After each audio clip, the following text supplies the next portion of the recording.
Welcome to the WitchSpring3 review. My name's Kanan, and why not keep up to date with all my latest content by subscribing to the channel.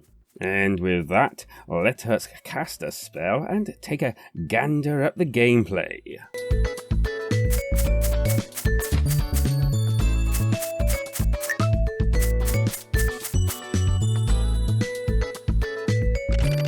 Okay, so there is so much in this game that I'm going to run through like a few things in short so that nothing's really missed. And with that, points of interest. Firstly, which is quite interesting, you get to animate dolls and use them in battle to heal you or fight for you, and you can even use some to mount so that you can move around the areas more quickly.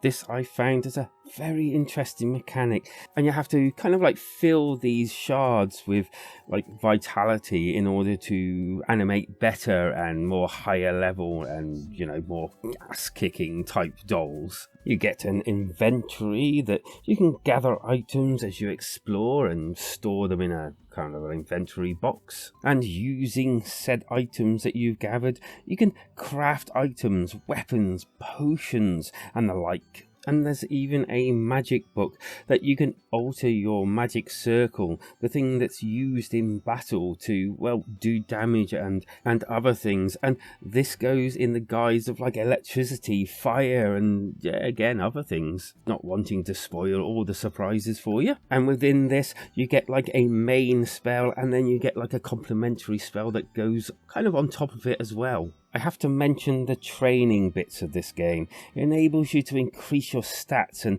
learn new things, and you can only do this once you've like completed certain quests and tasks, which gives you kind of like points that you can then use to train on. And these are quite funny, if not slightly in need of more animations. Cue the Rocky theme tune. Do do do do do do do do.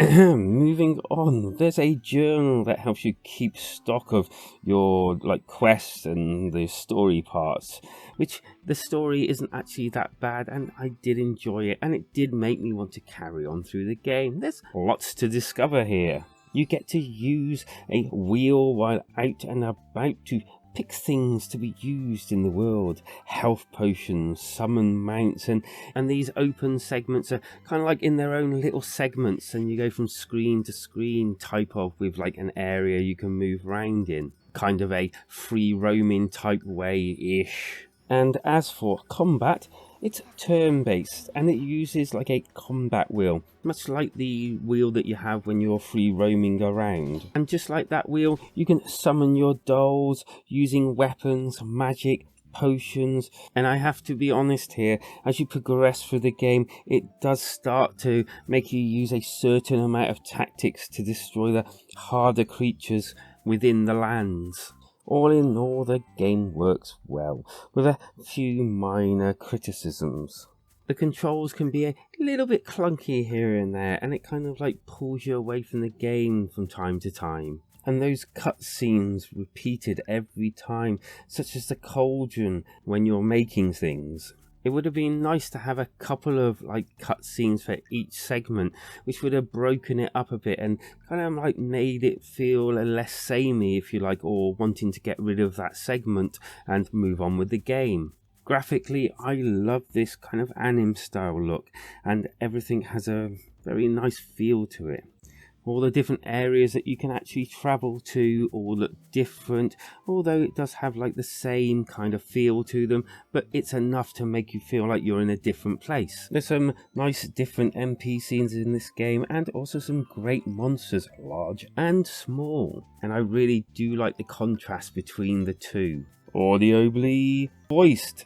Sadly for me, not in English. But I will say that even though I had to read everything, the voice acting did help kind of like add a emotion and more to this game.